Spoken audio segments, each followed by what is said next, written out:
But Dad, isn't it time for illegal ham in the face? But bro, where's the banjo? Some sports shows try to give you hot takes, but only one can give you a big old piece of hot ham. Welcome to Illegal Ham to the Face, talking all Cleveland sports and of course food on our semi-famous Fat Boy Thursday. Here are your hosts Fatty and Big Bry. But Dad, isn't it time for illegal ham in the face? Had it on loop. I like it. And there's the first fatty fail of the night. Here we go. All right. Welcome, everybody, to Illegal Ham to the Face. We are on Illegal Ham to the Face and Network 216. Thank you for joining us tonight. We do have a special guest coming in here a little bit later, talk some Cavs playoffs with us.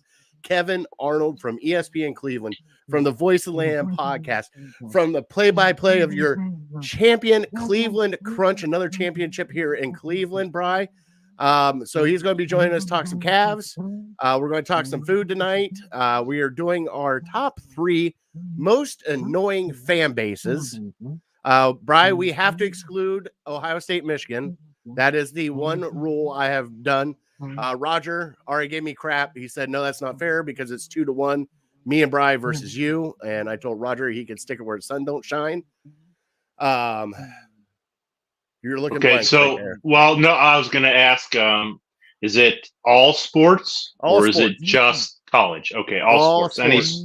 Any sport base, any fan base you deem annoying in your top 3. Should be easy. It should be definitely easy. For Fat Boy Thursday, what did I have down for Fat Boy Thursday that we're talking about this week, Bri? Oh, destinations, food destinations. Holy! Oh yeah, states. Okay, right? Not states, cities. All right, cities. We're going to go through some of our favorite cities that maybe we would like to travel to check out the food scene there. And of course, we always have trivia brought to you by City Dogs, and people can also full. So please go help. Bri, how you doing, buddy? It's sunshine out. It's beautiful. We had a couple of thunderstorms roll through last night that kind of shook Cleveland area a little bit. But other than that, we're on the other side. How you doing today, bud? I'm doing great. A day above ground. It's a good day. All right. We always do start our show with some shout outs. Let's see here. Rough Bucks are doing a mock draft Sunday at 4 p.m. Lyman Lounge and a Pod Squad, Lyman Lounge, and a few others if we want to join. Okay, perfect. Cool. Thanks, Eric. Sounds like fun. So, Bri, do you got any shout outs this week, brother?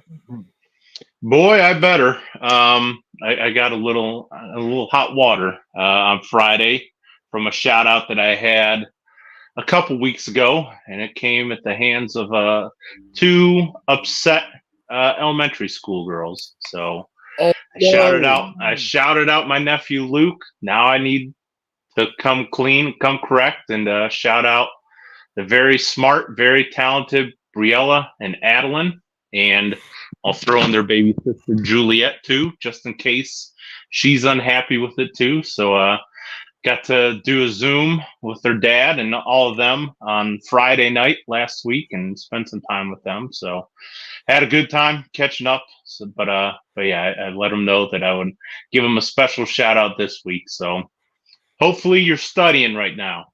Yeah, nothing's stay more in important school. than school. Yeah, stay in school. Chris is here. James is here tonight. Bri, the only shout out I got tonight. First off, well, I got 2. So first off, I want to shout out my wife. Our anniversary is on Saturday. It'll be our 7th wedding anniversary.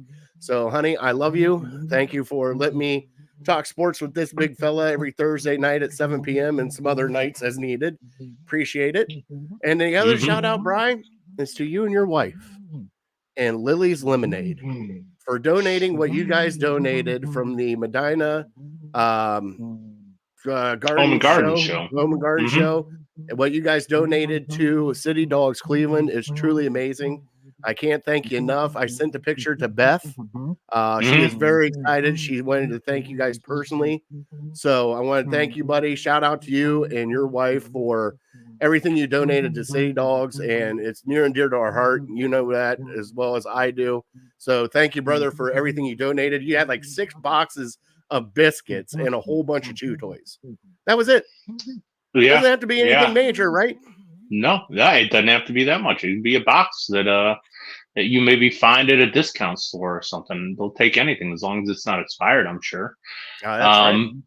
But yeah, we went up there. It was a beautiful day on Saturday. We went up there, and it was busy. The parking lot was probably 80% full. They had a few dogs out back, walking them around, playing with some people in the front. They had a couple in the cages right next to the parking lot there, and so it was cool. We had to give the pups a little bit of love and quickly get out of there because I get a little choked up.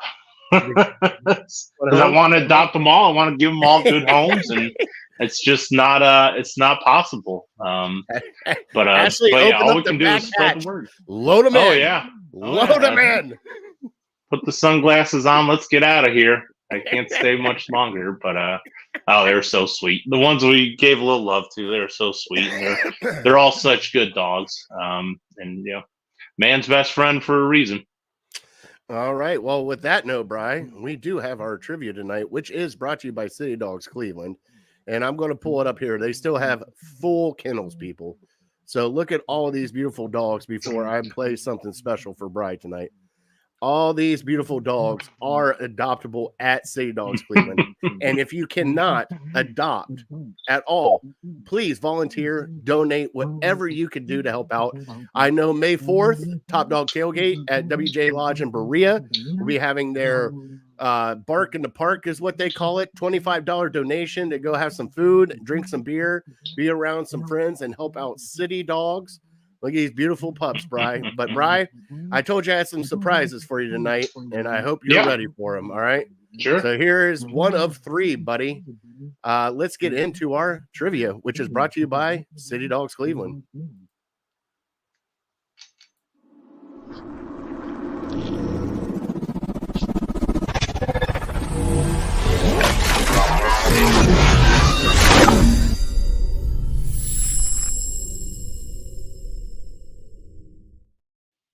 Now, Bri, I got some exciting news today. How'd you like the video, buddy? Oh yeah, it's fresh, it's nice and shiny. I love it. All right, now I do Quick have a and to the point. surprise for you, Bri. I got a text from our great friend Nick Weary, our competitive eater. He will be in Cleveland in June, competing at the Nathan's Hot Dog Qualifier in Parma. So we're going to hook up with Nick Weary when he gets into town. So I can't wait. So on that note, Bri, last year he entered the Nathan's Hot Dog Eating Contest. Can you tell me how many hot dogs that he guzzled down to finish in fourth place, Bri? Okay, I think it might be in the ballpark. No, you're not going to. Do they count half hot dogs? No half hot dogs. They're a whole hot dog. Okay, all right. So they don't get credit for half. All right. Okay, I got it here. All right, you sure you got it? No, I think I'm in the ballpark, but yeah, I don't know. I don't want to sell them short. All right. Well, Chris is here, so you know we got to play our next sounder, and our special guest is here also, so we'll bring him right in and start talking Cavs versus Magic. You ready, big fella? Yeah, for sure.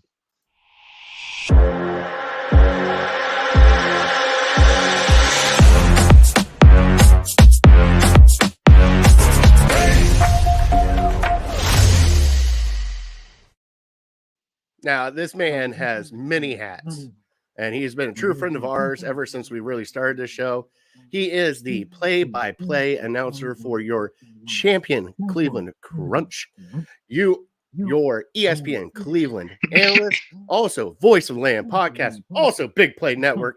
Let's bring in Kevan Arnold. What's up, guys? What's going on, buddy? Hey, I haven't man. seen you in forever. What's up? I know, man. I'm just hanging out in my son's room, doing the show. Oh yeah. There's nothing wrong with that, but how are things going with you first off? How's everything going? Oh, I mean, it's a little rough today. Little guy's got COVID, so we're Oh jeez. Oh no. stayed home from work to take care of the little guy, but he takes sickness more like a champ than Jana and I do, my wife, because this dude is just, he wants to play. I was just passing the basketball back and forth with him to get ready for doing the show. He loves his basketball, so perfect timing. All right, so we won't keep you too long. I know you got everything going on there at the house. We got the Cavs versus the Magic, and we had the Cavs, Brian. I don't know if you realized this last week. The Cavs kind of tanked out the fourth quarter just to make sure that they got the Orlando Magic, which some people were upset, some people were happy.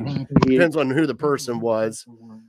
Kevin, how did you feel about that fourth quarter and them sitting the starters out in the fourth quarter when they could have done it at halftime? I mean, honestly, they could have done it at the beginning of the game if they wanted to, if this is how this was going to go. But they let them play for 3 quarters and then just said, it's all right. Sit down in the fourth quarter and we'll put in the backups.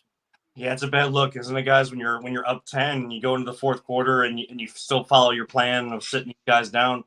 Look, the overall thing didn't affect me as much as everybody else, like the firestorm that was Twitter and social media during the game. I understood the bad look that it causes, and now you've created bulletin board material. I know a lot of people have said it. It's not an original take by me. Like any team would use that the notion is out there, the narrative is out there. The Cavs wanted the Magic.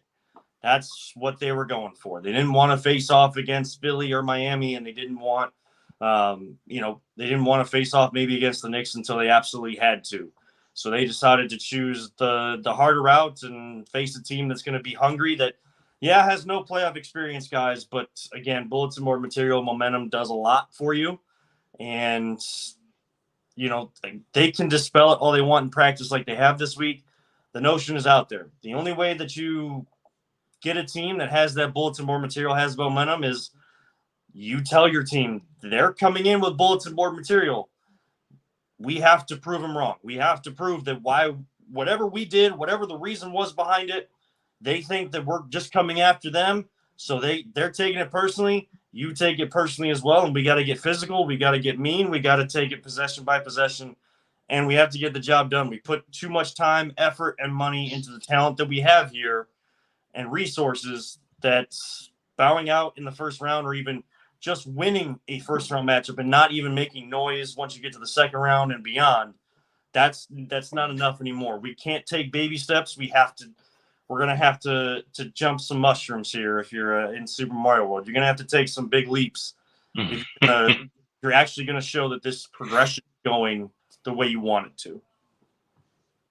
Is that all it is? Is just that had to do with them strictly looking at the first round matchups? Because I could argue that if you're serious about, going far in the playoffs, it actually hurts you because now you have to play the Celtics in the second round. So is that all that's the message that they're kind of sending, is we're all in just to win one playoff series. Then after that, we'll see what comes our way. There's no way to for us to dispel that, because that's just what optics are. And again, they can say all they want. You guys know me, what people say, what our team say in interviews and press conferences and stuff. I don't give a damn about that. I know, especially when it comes to the Browns, but it's just kind of overarching. I mean, the Guardians, they're not going to talk very much. They only talk when they have to, and they don't. Nobody says anything in this town, anyways. They say a lot of words without saying anything. But look, after the All-Star break, guys, this team, it was not fun anymore.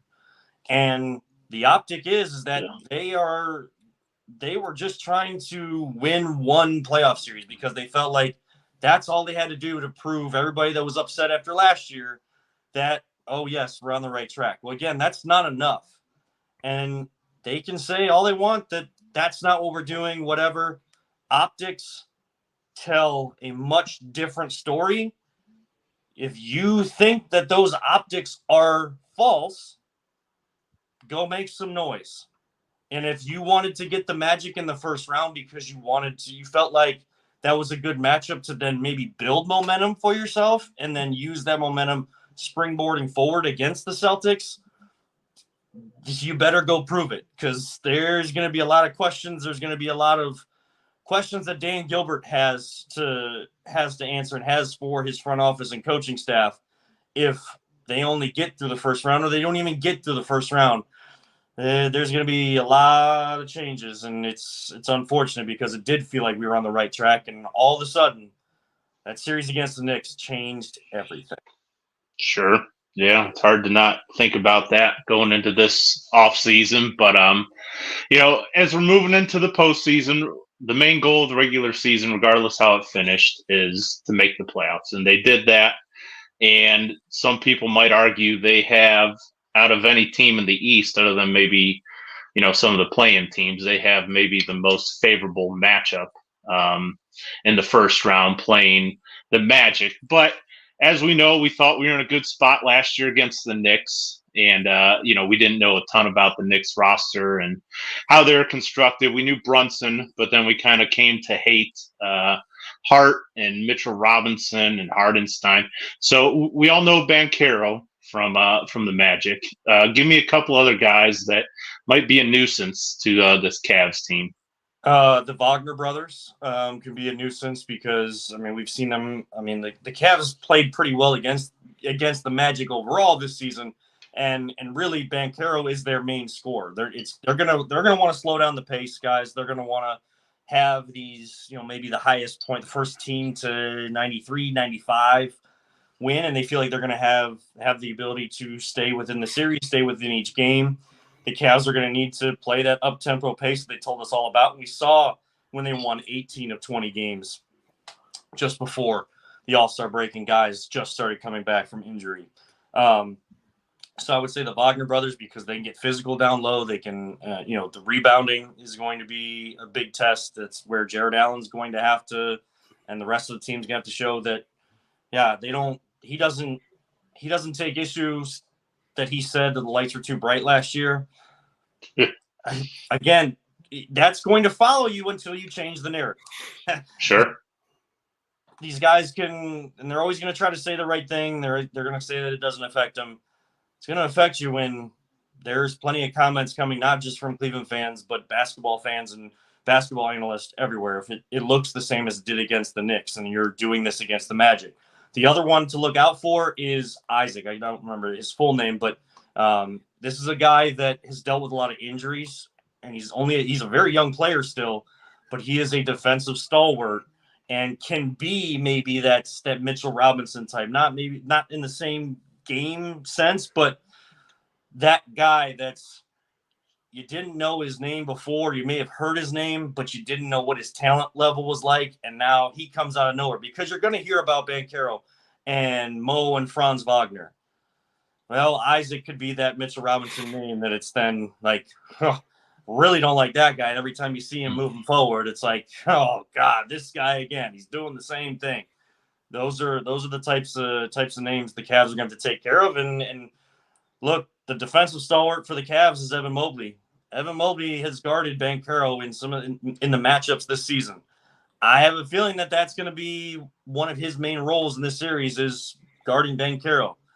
The key for Evan Mobley, we know he can play defense. If Banchero matches up on him on the other side, you have to make Banchero work. When he has no playoff experience, you make an offensive stalwart work on the defensive side, and they have no experience at that level. That takes and drains your energy, and it just causes this lack of, or this drain of confidence in your game on the other end, because you're mentally and physically tired. Now you can't lock in as much because you haven't experienced how to do that and how to condition your body throughout the year and in the off season for these bigger moments under those quote unquote bright lights. That, with the bright lights being last year, I don't know if they get much dimmer in the playoffs than 2 Saturday noon or 1 o'clock tip-offs in the first week, but we'll see. Hey, can't go wrong with a Saturday matinee, Bri. Oh, I don't like do it. some day drinking, right? No.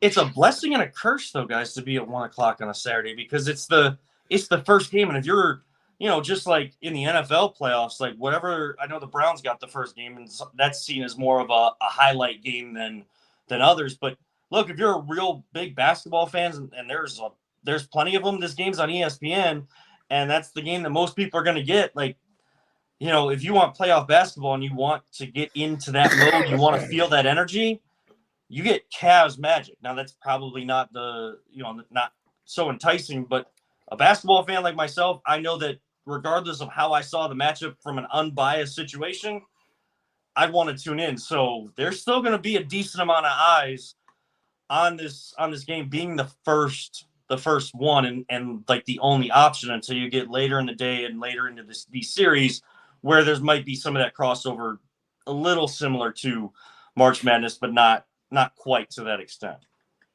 Now, Big Bri was talking big men. I want to talk some guards with you, guys. Yep. All right.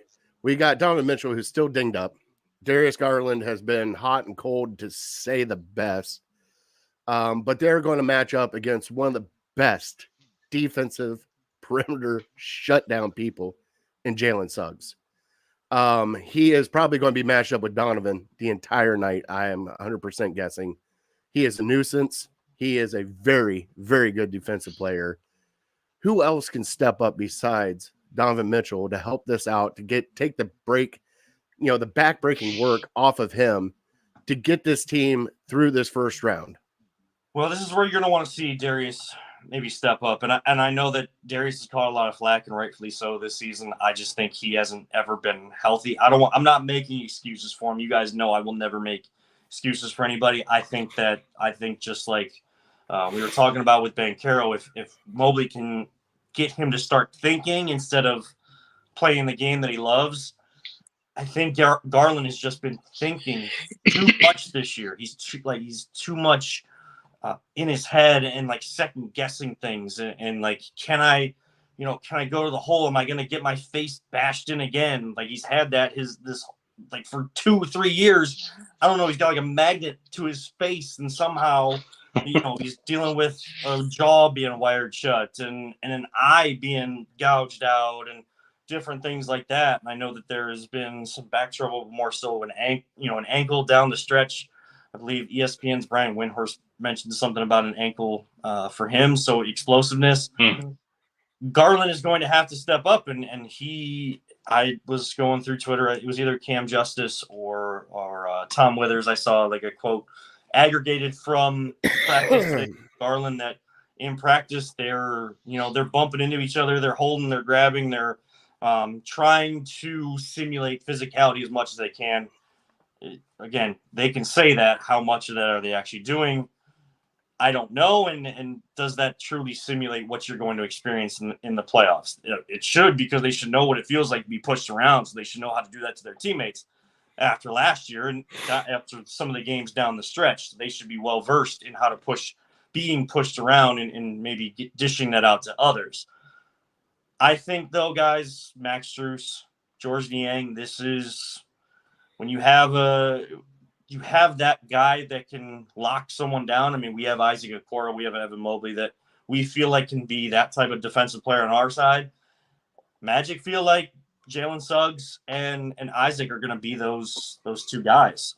And Jalen Suggs on Donovan Mitchell, in order to open up the lane and open up features, there's going to be help for Suggs all the time because, yeah, Suggs can be a great defender, but we've seen Mitchell make great defenders look silly. We've seen great players make great defenders look silly. You have great defense, sometimes you tip your cap because it's better offense. Mitchell has that ability, but it's going to be those kickouts to the corner, to Strus, to the wing, to Niang. These shooters, will they use Sam Merrill at all to stretch out the floor? Having that stretchability, and guys, I know you've seen it, running the two centers, it does not work for a 48-minute game. Mm-mm. Don't you get Brian all excited over there? No, I'm not getting excited. Well, I'll get excited if they change philosophies in the offseason. What's funny is you guys know, like, I don't like making predictions. I don't, especially like when it's involving my team. Like, I don't like making predictions. It's just like this superstition, this weird aura feeling type thing for me. But I really don't like to tout myself either, but on our show on Voice of Land with APJ, we started talking about just like, what is it going to look like when Garland and Mobley come back? And I started saying, well, these guys aren't bench players, and I already know that you can't bring them off the bench. They're going to start. But I started saying, like, you probably, as the game goes on, you probably need to have Mitchell with Allen or Mobley, and then vice versa, Garland with Allen or Mobley, like staggering those types of things. That actually started to happen when they came back. It looked okay, and then they kind of got away from it because other injuries started happening, and they just had to go so many different directions with who was out there each and every single night, and the weird schedule of playing in Paris in January, and then having to have your back end of your season so backloaded with back-to-backs, and then guys coming off injuries, they couldn't play both nights, and so when you didn't get one game, then you're missing your whole roster, and you don't get both, so you lose out on both of the back-to-backs. There's no back-to-backs in the playoffs. You're going to have a couple days in between when you have to travel. You at least have one when you're at home. So maybe getting back to that staggering type element, it's just they're going to have to utilize the shooters and create space for Mitchell, create space for Garland, and with Mobley and Allen not being able to shoot from the outside, not being one of those bigs that can shoot from the outside, they're just going to have to be active, always moving, always going after it, trying to get the loose ball, trying to get the offensive rebounds. Learn from Tristan Thompson, not what you're putting in your body, but whoa. If you could get away with it, Kevin, I don't know. I know, but I don't mean to take shots at anybody, but I feel like that was a detriment to this team because, he could be around to a certain extent, but he wasn't able to be there during games when they were being out-toughed and stuff. That's the type of leader that knows how to be tough, how to be physical. He's gone through the rigors of the NBA playoffs and making it all the way to the end and having to play Game 7 of the finals. That was what he was brought in for, was to bring that experience, whether it was being able to be on the floor or being vocal from the bench. He wasn't around for those 25 games, and I started to see a shift in mentality or lack of physicality and intensity and taking every game as important as it should be. And by the way, that poppy seed bagel got in that bloodstream. Let me tell you, that's what it was. It's the poppy seed bagel. That's right. Sure. Every time. Saw a Seinfeld episode about that. I didn't know that was in my vitamins. I had no idea. Yeah. All right. So I got 2 quick questions, and then I'm going to send it over to Bri. So first off, our friend from across the Cavs, Zach Weiss, you know him. You've talked to him before. Yep. He wants to know about Max Strus and how Max Strus is quickly going to match up with this matchup, especially with the playoff experience he has. And then also we have Talkin' and Grub Media said they have a question. Do you think some Cavs fans are rooting for the Cavs to lose so they can fire JB Bickerstaff and blow the team up? So there's 2 really hard questions right there. Let me take the Max Strus side first, and then I'll maybe let the thoughts on the other, because they're flying around in that second question. So with Max Strus, I know, and plenty of players on the team have said, like, that's a guy that doesn't take crap from anybody. And you know what word I'd rather say than crap? Like, you can say it on this. I'll say it for you. Shit. He doesn't take shit from anybody. You know me. I still don't do it. But he doesn't take crap from anybody. And he was pissed.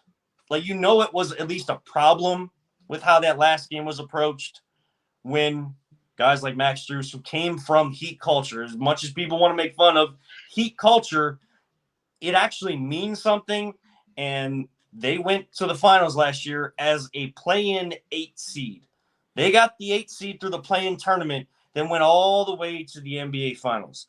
There is a reason for it, and a lot has to do with Heat culture, which breaks down into so many different facets. We don't have time to get into that. So Max Strus is going to have to, I think, show a little bit more now that he's back. He's got his legs under him, back from injury.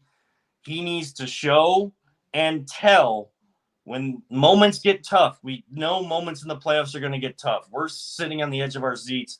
There's nothing we can do as fans. Like the Magic go on an 8-0 run. The Cavs go down 2. Then we think like, oh my gosh, like this game's like all over based on what we saw last year. It's those types of moments where every team in the NBA and in basketball are going to make runs. But when run happens in a playoff game and every possession matters, it feels like the weight of the world is just coming down on you. it's going to take a guy like Max Strus to say in huddles, get in, stop JB from whatever he's saying, get in the ear of his teammates, because I know that they respect him, and say, look, this happens in every game. Every team makes runs. We can't start thinking that this is where everything unravels like it did last year. This isn't the same team as last year. I was brought here. George was brought here to change things. Yeah, we didn't finish the season the right way. This is a whole different season. What we've just done, people can forget about if we win this game and we win this series. Every team is going to make a run. Let's go make ours right now. Let's go get a bucket, tie the game, build a little confidence, and go. It takes moments like that from a guy like Max Strus. And it takes maybe when he comes out of the huddle, if he says those things, then knocks down a big three or a big shot, ties the game up, take the lead right back. Oh, shoot. Like, that dude knows what he's talking about, and he's taking care of it on the court. We love this dude. We better have his back too, because now guys are gunning for him, knowing that he's hot from the outside. So I think that's where a guy like Max Strus can impact this. With that no bull crap mentality, he needs to say a lot of those words that I won't say even on this show. But you guys know I've said them to you in the past. Like that, I'm getting like the goosebumps thinking, like, as that type of player, getting the juices flowing.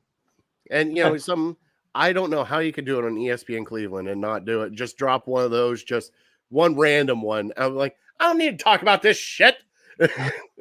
That's my teacher background. Like when I was becoming a teacher and I was in the classroom, I was subbing, I was doing my student teaching.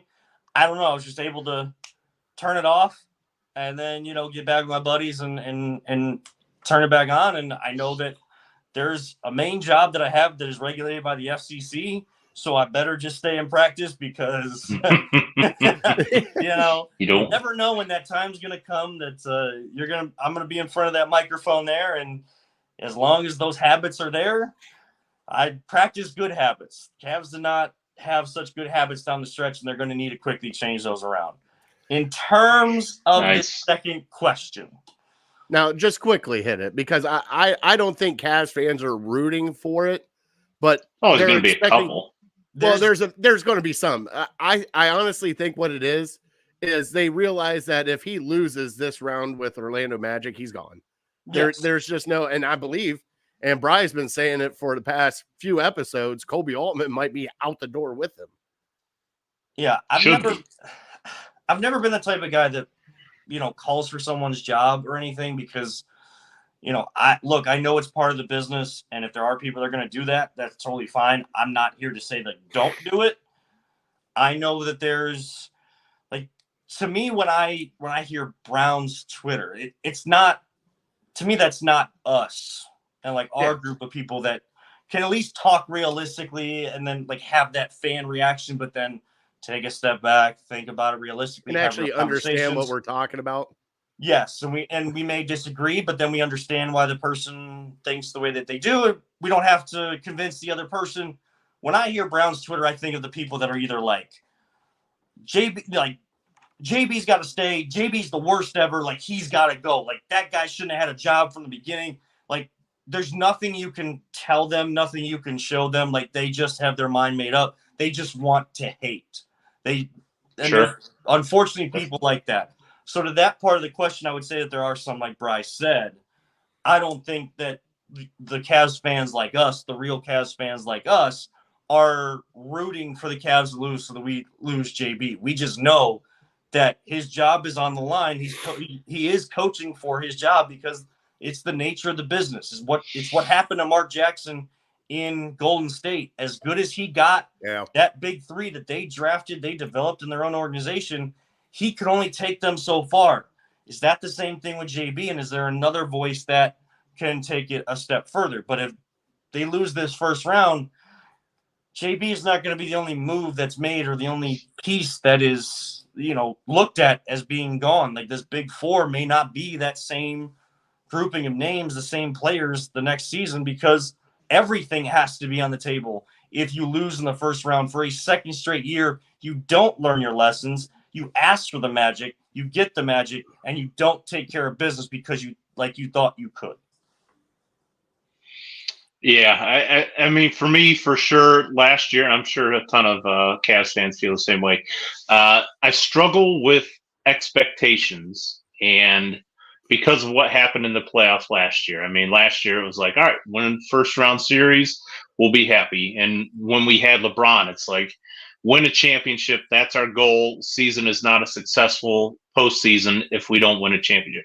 So I struggle with what to you would be a successful playoff run for the Cavs. Is it winning a first round series? Is it sweeping the first round? Is it making it to game 6 of the Eastern Conference Finals? Like, exactly what would, at the end of this, when the Cavs run is over, would you look back and say that was a success? So at the beginning of the year, and even as they started to go on that run, you started to think like what JB was talking about, this fast-paced offense. They focused so much on that in training camp, and they lost sight of their defensive principles for the first part of the season, and then they picked it up. They found a way to mold the offense and still maintain that defense, that gritty mentality that JB brought from the beginning. When we were being out-talented at the end of games because we just didn't have that, but you weren't going to outwork the Cavaliers under JB Bickerstaff defensively, 50-50 balls, floor burns, all of that kind of stuff. That wasn't going to – beginning of the season, I would have said, we need to be pushing for the Eastern Conference Finals and like giving that a real push to the finals type element. Right now, my expectations have lowered. I will start considering this season a success if you get to like game 7 of the second round and you're playing the Boston Celtics, who everybody thinks is an absolute lock to win the East. Like, you push them to a game 7 where anything can happen, and they're on their home court, their fake parquet floor, which is not the real parquet floor of the old Boston Celtics floor. I would start to consider it a success if we see that, and we see in the first and the second round the reason why they get to that point is because they are sticking to those defensive principles. They are, for the most part, outworking their opponent. Just at the end, they're just, that big shot that comes from, or that last possession is in the hands of the opponents, and you have good defense but better offense. Those types of moments, like, you have to allow the picture to tell you the story and make your decisions from that. Right now, everybody's thinking that, success should be probably something outlandish, or they're thinking that no success can actually be deemed from this season. Let's see what they have. They've had a week off. They'll have a week off by the time that they play on Saturday. Let's see if that mindset totally shifted. And now that they're able to focus on what they knew everybody would be talking about and could only think about all season, how would they perform in the playoffs? If this is their time and something mentally just clicks, I don't think they can flip a switch, but if something mentally just clicks amongst all of them, game 7 of a second round against a juggernaut like the Celtics, I would start to consider a success, but I might have to come back on here once the season is over, and I'll tell you what I what I thought after, because these playoffs are going to tell a lot about this team and where this team goes from here.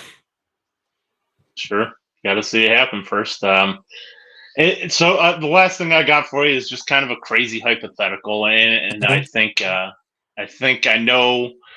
Well, I don't know. It could be a stupid question, but we thank you for your time. Before I get to this, for everything that you got going on at home, thanks for coming on. I was just thinking today, watching some highlights. Would you, if you were NBA GM for the Cavs, would you trade Garland, Allen, and Mobley for Joel Embiid? I mean, does that guarantee that Mitchell resigns? Yeah, assuming Mitchell is back. Yeah, and I know there's a lot of different angles to it with his health, and to me, it's a no-brainer. So I almost feel like maybe I'm an idiot for even asking the question, but I think absolutely you do it. But I everyone has their own opinion. So maybe you guys are different from me. Yeah, I mean, I've always had a problem with going with my first instinct. I mean, that's why I didn't do well on standardized tests. Like I was it feels weird touting myself, but I was very intelligent, very smart in school. I did well in school. But when it came to standardized tests, that you had like the books you could buy to prep and all that stuff. But like not everybody does, it doesn't fully prepare you for those tests. It's just the way that they word things, all those types of things. Test anxiety, like I never went, like I always struggled to go with my first instinct, and then I get results back and I'm like, why did I not do that? I'm going to go with my first instinct here, and it could be wrong, and everybody that's in the comments and you guys could disagree. That's the beauty of these sports conversations. Sure. I would not do that because the injury history of Joel Embiid, and now you've taken 3 pieces away that maybe are just struggling this season, and they go have success elsewhere. Like those are things you have to think about, and all these hypotheticals that we're talking about. Like outside of Allen, there's 3 pieces in that deal that have injury concerns. Now, I mean, I trust our Cleveland Clinic staff to get our guys right, and maybe that would help Joel Embiid just like it did for Zajournis when he was having those foot problems and was able to have a pretty successful and long-standing career down the stretch, and of course helped have LeBron alongside you and go to Miami with him as well. But just the impact that you would need Embiid to have alongside Mitchell and the gap of points and production. Embiid's capable of doing that, but if he's not available to you, are you in a situation like Philly was this year? Now, they've gotten themselves in the playoffs. They won by a point. They're the 7th seed, and I'm sure they're going to give the Knicks trouble at the 2 seed. Like, that's going to be a pretty good matchup to see. It's going to be one of those tougher 2-7s you ever see. It's just that injury history, like, our staff knows the players that we have. So their injuries, they know how to take care of those guys. Now we're bringing in an unknown, and will he be available to you? He's going to have a lot of production. I'd be hesitant to do that unless it was like 2 pieces and a draft pick, or like a secondary 3rd-tier piece that you had to add in there that you have on your bench, like assets that have shown their productivity this season. I'd be interested in that. Taking away all of the big 4 and leaving 1 to then bring in an injury-prone Joel Embiid. Mm-hmm. As I can't pull the trigger, and that's probably wrong of me. I love Joel Embiid's game. Best ability is availability. I applaud your perspective, because a lot of Cavs fans are ready to shovel dirt on this version of the Big 4. But that being said, Jared, you got to break the tie now. I would do it. It's Joel Embiid. He's an MVP. Like that's my only, because these guys are still unproven still. Like, we still don't know what Mobley is going to be. Garland has been kind of up and down. Jared Allen, we know can, even though I saw him, I saw the man make a 15-footer. So I got shocked as shit when I saw him make that. But like, there's only certain aspects of their game when you have a figure like Joel Embiid that's got all the aspects of the game. And I watched that playoff game last night, Bri. Holy hell. He didn't even have to score as many points. Just him in the lineup changes an entire game. It really does. It's amazing to watch. Like, just his passing, like, he had like 8 assists. He led the team in assists last night. And plus they had, who was the other guy that went off on 3-pointers last night, Kev? He's been in the league for like 16 years. Watch it. Things were starting to. The reason why we're in the state that we are here in the house today. But no, I would honestly trade for Embiid. I mean, at that point in time, you would have to, because if Donovan Mitchell's going to be here, you get Embiid in. I think that would be the top 2. And then all you would need is another guy to kick out to make 3-pointers. And you could, whether it be Sam Merrill, Max Strus, let's go get Kyle Korver again. He's somewhere around here that still can make threes, right? So Sure. That's kind of where I'm at. Now, Kev, I did, before we get you off here, because I know you got to run, I did see a little glimmer of, are you doing a podcast with Dre Knott? I am. I am so damn jealous. You got to tell Dre that we got to get him on here to talk some food at ballparks with us. I will definitely mention it to him because he came on VTL recently as well, and it was another one of those nights where I had to do the show from here instead of the studios that Peter has set up for us. Our producer, who's done an amazing job for us and what we do, and just high school sports and crunch coverage. Hey, he did our melt for mutts at the Mountain Independence, and you can't thank him enough. Like he does amazing work. The professional level production that he brings with what looks like, not is beyond me, and I can't thank him enough.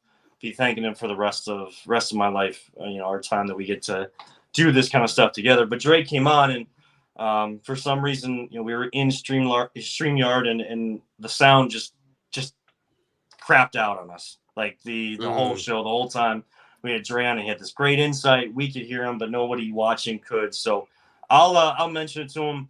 We're doing Dre in the Dugout for the Land on a Man, which of course is the streaming version, the subscription service of ESPN Cleveland, Good Karma Brands, ESPN Cleveland, our market. Yes, it is behind the subscription, but if you have it, there are great stories that he tells about the different ballparks. There are great stories about the players, and that's kind of what makes baseball different. You're playing so many games and so many days in a row. It's so easy to criticize players like that when it's a very hard sport to play, and when you're an offensive minded or you consider a great hitter, you're connecting 30% of the time, 32% of the time. Yeah. Like if you were shooting in a basketball at that percentage, you wouldn't even make it to the NBA. I'm sorry. Like you're shooting threes, you're considered. You're shooting overall 30%. You're not even considered to make it. Hold on. Unless you're Shaquille O'Neal, and yes, there's stipulations. If you're 7'6", you're allowed to miss free throws. Well, yeah, I mean, free throws are one thing, but like I'm talking like overall, because that dude's the scoring percentage inside the paint, like there was just no stopping him. So you're gonna take those twos over missing, like a single point here or a couple points there at the free throw line. He's gonna come down and dominate and get like 6 straight buckets because no one can guard the beast that was Shaquille O'Neal. So for baseball, it is so important to learn about the players behind the helmet, behind the glove, and it like that's those kind of connections in baseball that you love, and that's what Dre gets. We call it Dre in the Dugout because he basically gets to sit with them in the dugout and beyond. Now it wouldn't have made sense to say Dre in the clubhouse because Dre started play on words. We got it. Play on words. But the whole point is we're going inside the dugout and beyond. And it's been an absolute thrill. I think we're supposed to record tomorrow. Hopefully his voice is doing better. Record tomorrow. Mother-in-law is going to come and watch Lincoln. And I'll be back at work. So try to get that episode in and get episode 4 up and running for everybody that does tune in. We appreciate all the love to it that we've already seen. All right, bud. Let them know where you find you at, bud. Yeah, I mean, on X/Twitter. I mean, I call it Twitter. You guys still call it Twitter, by the way? We still call it Twitter. Because, when you type in on the actual computer, twitter.com, and they still have that domain name. Yeah. So, on Twitter, at Kevin7, my name is spelled with an A, so I spelled 7 with an A as well. It wasn't my doing when I went to Ohio Media School. Somebody's helped me out with that, and it just stuck, so I just kept going with it. Yes, my name is Kevan Arnold. No, I was not named after the Wonder Years. You can find Dre in the Dugout on the Land on Demand. You can find Voice of the Land on the Big Play Network. Just follow us at VTL_pod. We always go live there, Facebook, YouTube, and then everything's reposted on all your audio platforms, those social media platforms. Ohio Media School has their podcast network, Beyond Air Podcast Network. You can get it there. And then, there'll be times I probably fill in on ESPN Cleveland. I've done a 1 a.m. show. I've done a 1 p.m. show. One for football playoffs, one for Final Four coverage.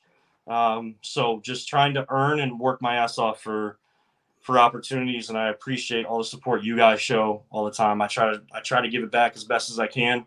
Oh, bud, we love you. You know that. Yeah, we definitely need to reconnect a little bit more, but we're gonna get through this. Jan and I are gonna get through this first year 1-year birthday coming up on May 1st. So we got birthdays kind of one up here, one party down with her family, sandwiched over top of that. So once we kind of get through that, we'll definitely reconnect, guys.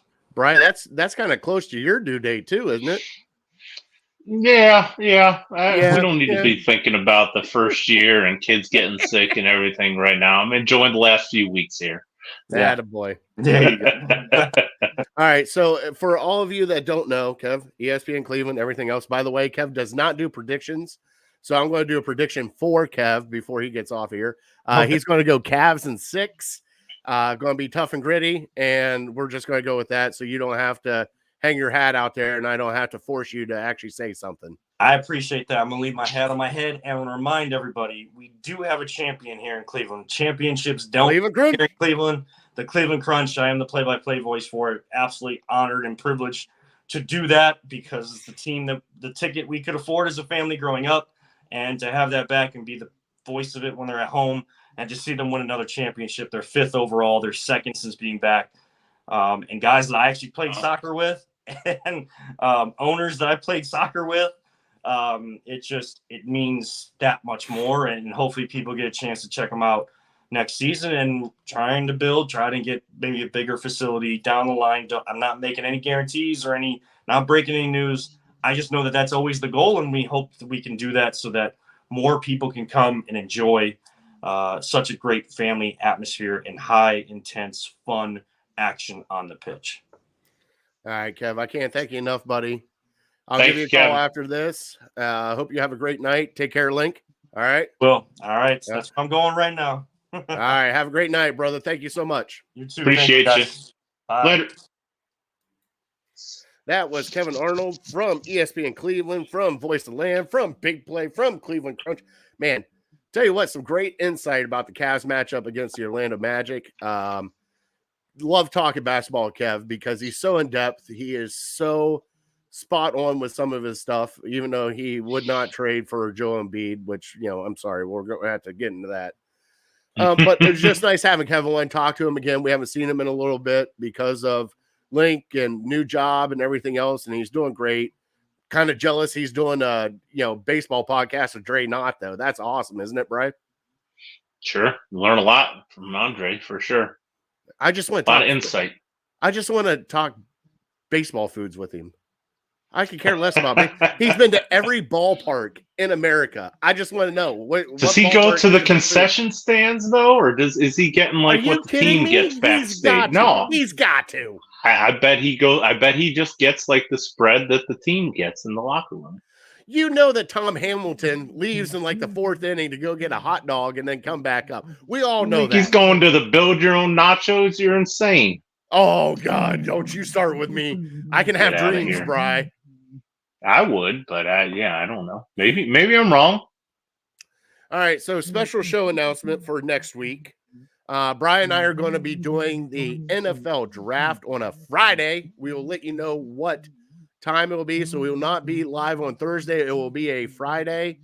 We'll put the time out on our socials to let you know about that. We'll dive into the guards real quick here, Bri. Guards just beat Boston. They have one of the best records in the MLB right now. We did have the Stankies in here in Cleveland, but they're going to have a matchup again with the A's coming to Cleveland and Boston coming up this weekend. Bri, are you kind of surprised that the Guardians have gotten off to this kind of start? Oh, absolutely. Pleasantly surprised. I tried to set my expectations low and just not knowing, how this team would react without Terry Francona. And, then faced with major adversity with Bieber going down. And, I thought I heard maybe some whisperings right before we came on about Tristan McKenzie. I heard that too. Maybe like powering through and not getting Tommy John surgery, like maybe some people suggest he should. And Yeah, I heard that that too. doesn't sound good. Was he got like a partially torn UCLA or UCLA? You UCL. did it. I did it. You did it. Partially torn UCL. Yeah, I heard that news too, and I'm surprised he's trying to pitch through it. But he missed most of last year kidding me? too, Brian. He missed pretty much all of last year. Yeah, he did. He did. That's a bummer. But if you keep winning, man, it's kind of like, I don't know, maybe I'm different as a sports fan, but I can kind of, whether I'm high or whether I'm low on a team, I can kind of take it for what it is. Like the Cavs,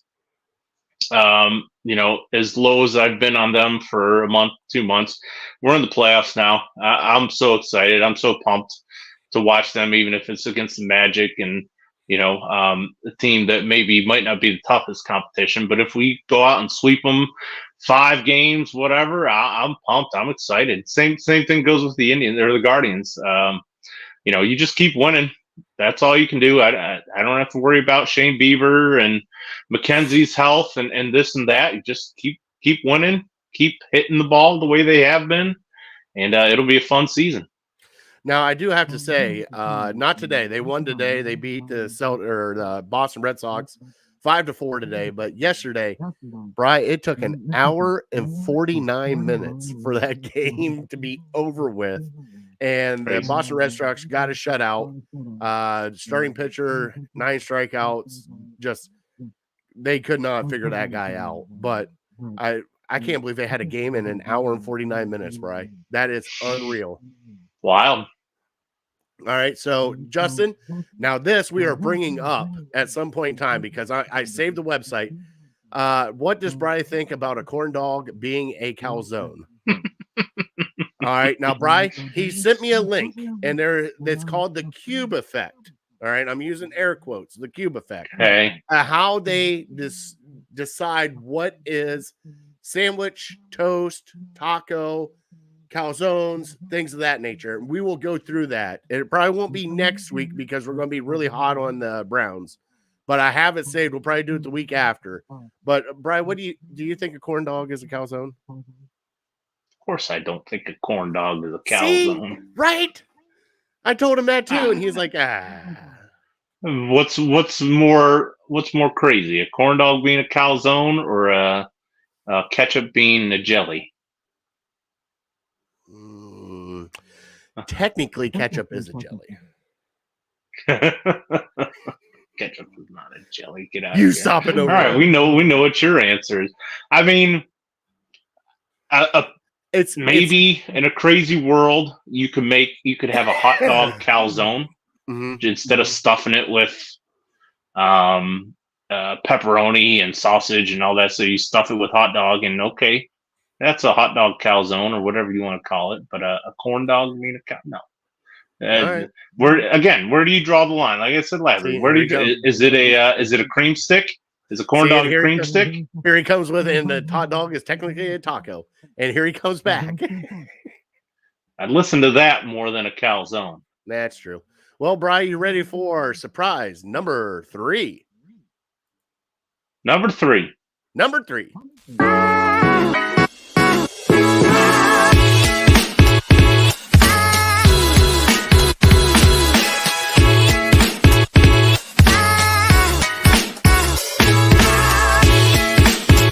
Now it's time for Fat Boy Thursday.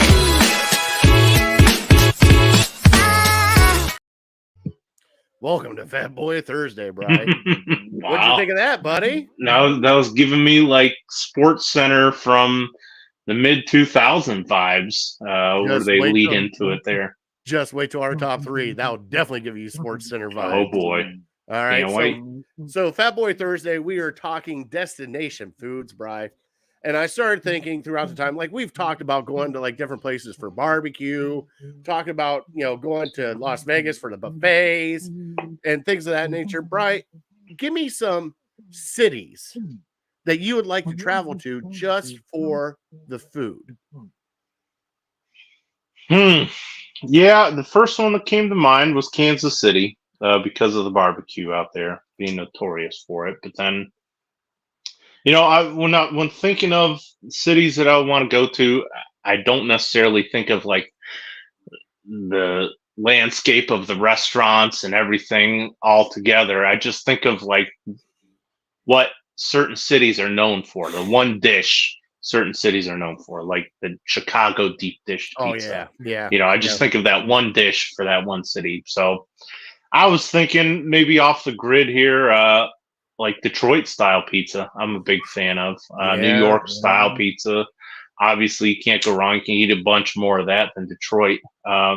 Cincinnati, I know Skyline Chili gets a bad rap sometimes, but I'm here for it. I don't know if you heard. Did you hear the Kelsey story today about actually him losing his ring in there? The episode, so yeah, I saw it with the Skyline Chili swimming pool and everything else, and he lost the Super Bowl ring in the chili.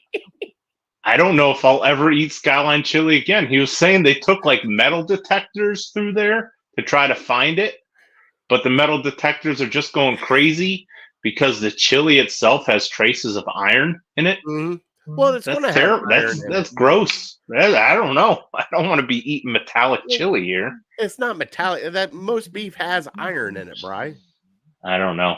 And you're probably right, but just hearing that kind of turned me off to the Skyline Chili. I'm sure I'll eat it again. You know, get 3 beers in. I won't care. Give me some Skyline Chili. Load it up with cheese and onions. Now, would you go 3-way, 4-way, or 5-way? Give me the 5-way. I knew you would do that. I just make it a mess. Bri, sorry, bud. That's how it rolls here. I don't hate you for it. You're being yourself. I would go 4-way. I think that's without beans, right? Yeah. Yeah, so I do cheese and so Justin's coming in hot over here with pasta does not go in chili. And now I'm starting to bring out stipulations because if you think about it, I would agree with him, by the way. Hold on. A meat sauce is technically chili. Meat sauce is Tony sauce. If you call Tony sauce chili, yeah, just going back to last week. But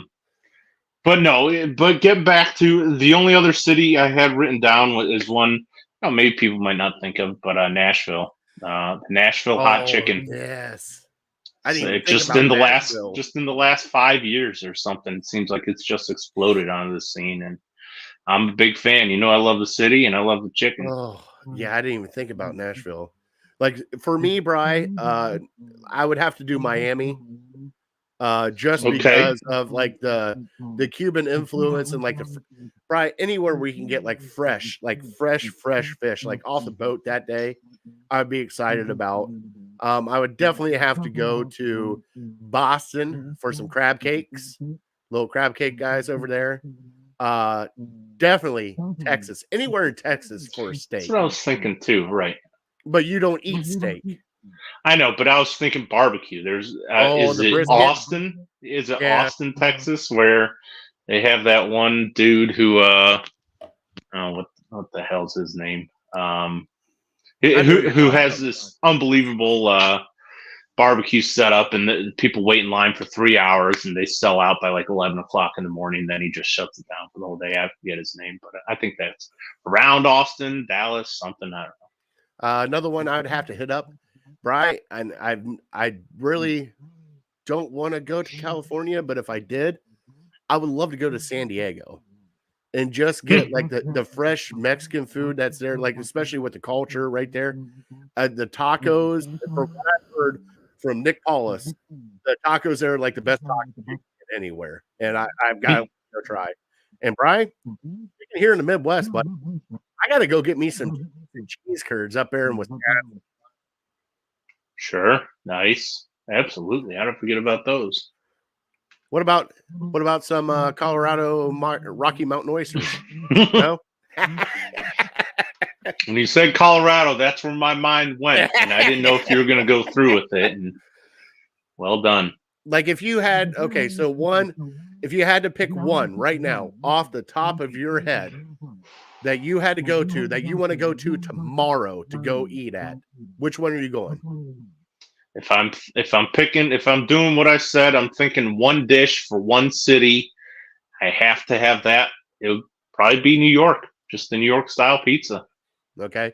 I'm going the other way. I have never had a true authentic deep dish Chicago pizza, and I would love to try the deep dish Chicago really? Pizza. Yeah. Like, Brian, we're so close. We have technically New York style pizza here in Cleveland. I mean, it's not true New York, but there's places We're in here where you between. can get, we can get. We got the thicker crust, but Yeah. not quite Chicago style. Yeah, but I've never had like a true, like, you know, when they layer it with cheese, everything else, and it comes out looking like lasagna. I've never had one of those, and I want to try it so bad. Yeah. Go to my wife likes it. We'll order maybe once or twice a year. East of Chicago has a Chicago style pizza. I've had it. It's Brian, not but the authentic, right? no, It's not I've had the real that, thing. but I want like the one dive you walk into in Chicago that everybody's waiting like 6 hours to sit at a table by themselves just to eat the pizza. Yeah, Lou Malnati's and Giordano's are the two staples, and I'd say I'm more Giordano's because it's more like when you think, like you said, when you think of typical Chicago style pizza, that's Giordano's. But some people will go on a hill for Lou Malnati's, and I got it one time, and I brought it all the way back to Cleveland. I heated up when I got back here. I could only eat 2 pieces, maybe 3, but I'd be hurting after 3 pieces. So it's that thick. Oh, I'm telling you, it's just so much cheese, and it's so thick, and the breading is thicker. I mean, if you've seen how they're made, it's great. yeah. Like you look at it, you're like, how would that be good? They just pile tons of cheese and tons of sauce on it, and it's just, yeah, it's crazy. Oh, Bri, yeah, I might have to get pizza tonight. Might be too late. No, it's never too late for pizza, Bri. There's That's places true. open after midnight. You know that. Oh yeah. All right. So, Brian, let's get into our top 3. That was Fat Boy Tuesday with Destinations. Thank you for humoring me with that one, buddy. And Yep. Brian, here it comes. Sports Center 2000.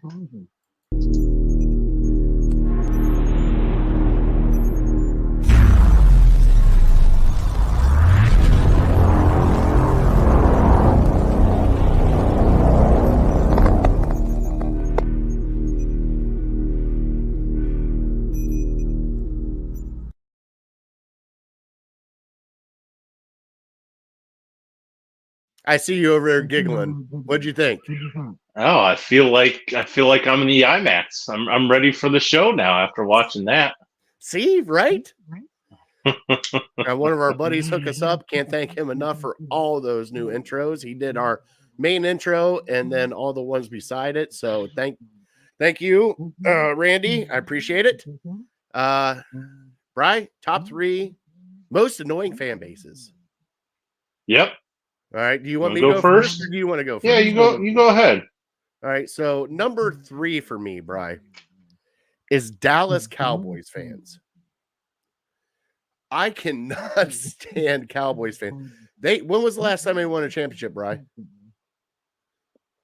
94, 95. And they think that they walk on God's green earth and they're above everybody else in the NFL, and they haven't done shit in so long. And just sit there, come out with your little star on your helmet and your little star patches. Well, hey, guess what? Glad you made it to the first round, got your ass kicked. All right. That's what they normally do. All right. So number 3 for me, Dallas Cowboys fans. Number 2, Bri, New York Yankees. We had the Yankees here in Cleveland. Man, stanky fans are horrible. They're obnoxious. They're rude. And it's just not fun anymore. I can't be around a Yankees fan. And then finally, number 3 for me, Bri, and it's actually comforting now knowing that they're absolutely horrible. Golden State fans. We've dealt with Golden State fans for 4 effing years here in Cleveland. And now watching the shell of the former Big 3 in Golden State, I'm loving every minute of. Oh, Klay Thompson went 0 for 10. Oh, good. Should have done that about 10 years ago, asshole. And that's where I'm at with my top 3. Yeah. Okay, I like it, and I'm with you. Where you left off, I'll pick it right back up with Golden State as my number 3. And I feel like this one's going to fizzle maybe a little bit, kind of like Denver Broncos. I mean, there's still people that hate the Broncos that remember those games back in the 80s, but newer Browns fans don't have a ton of hate for the Broncos. So I kind of feel that's how I'll be with Golden State. But yeah, they're just they think they're better than everyone. They've had a recent run of success, but other than that, they've sucked for a long. And everyone's only been a Golden State Warrior fan for the last 6-7 years. They're just such front runners. So they're my number 3. My top 2. If you know me, you could probably guess. Baltimore Ravens, number 2. Mm-hmm.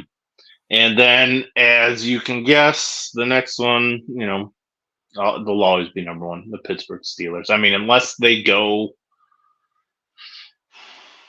if they're the drugs of the league for 30 years, maybe I'll stop hating them as much as I do. But as right now, there's no end in sight. I have infinite amount of hate for the Steelers. I love it, Bri. That was, and now they have Justin Fields and Russell Wilson. Oh man, I can only imagine where this hate is going to go. Good God, I can only imagine. And the bad thing is, though, is the one thing that pisses me off about the Steelers is every year that you think they're going to be down, magically they get into the playoffs. Right. Magically, they sucked last year. The Shamrocks come out their ass and they're in the playoff game. It's how does this happen? They got baby hands Kenny Pickett. They got a wide receiver that hates everybody. And then they got an old wide receiver that's just shown his junk in a car on a freaking TikTok video. It's coming. I'm telling you, it's coming. I hope it comes soon. Fields and Wilson are Hail Marys. They might work out. They might. But at this point, they're a desperation move. And I'm not saying they're bad moves for them. Clearly, they had to move on from Kenny Pickett. I told you that a long time ago.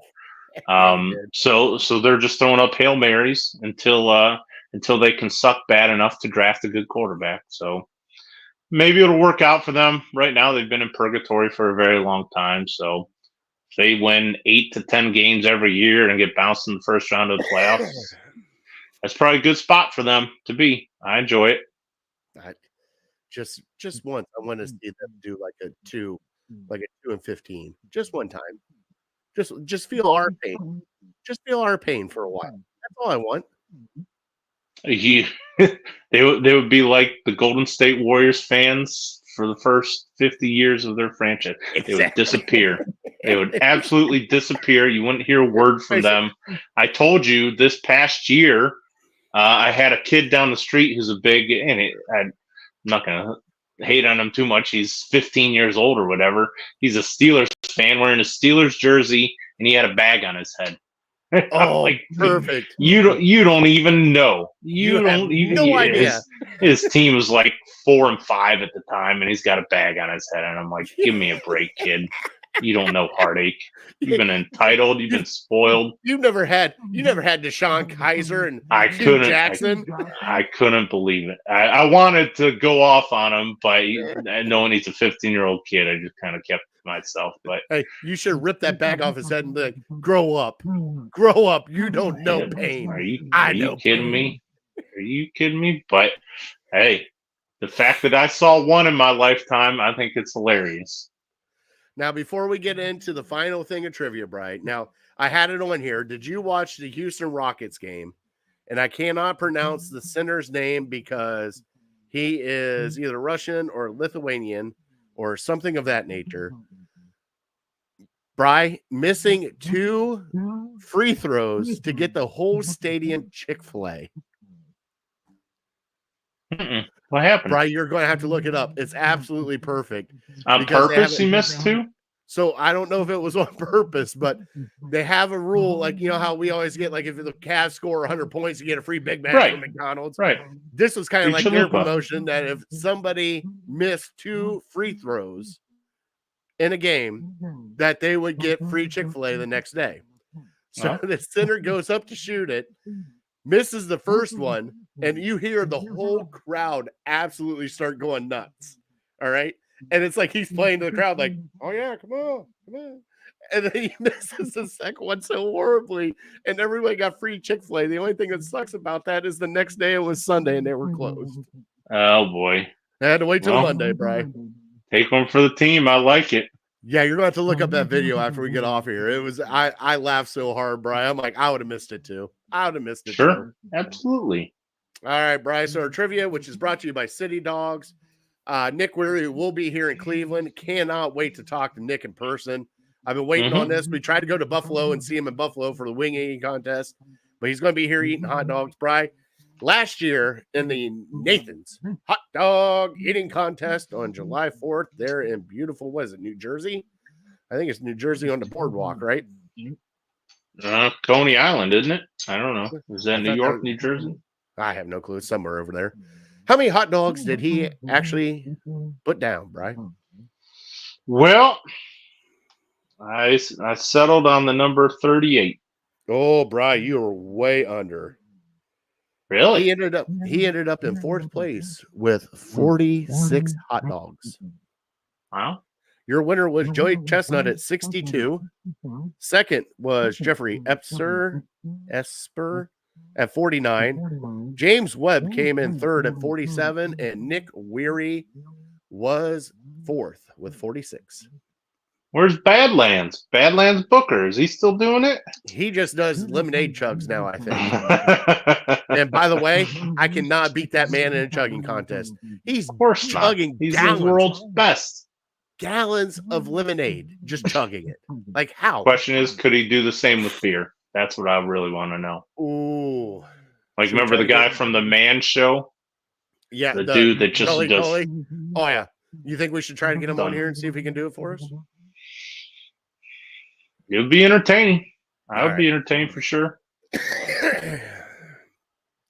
He would have won if he said a hot dog was a taco. Here we go. We're never going to get rid of a hot dog as a taco, Brian. So we're Rather than hearing about Deshaun Watson. Yeah, I'll take hot dog as a taco all day. By the way, I'm glad we didn't talk about it too, because he came out on a press conference. We'll talk about it next Friday on our show, Draft Special Show. We're here at the end of our show. We want to thank our troops and first responders for everything you guys do. Cannot do this show without you guys. Thank you guys so much. We want to thank Harold Kheel and Lake Erie APA. We want to thank Network 216. We want to thank City Dogs Cleveland. Please go donate, volunteer, adopt, whatever you can do to help out City Dogs Cleveland. May 4th.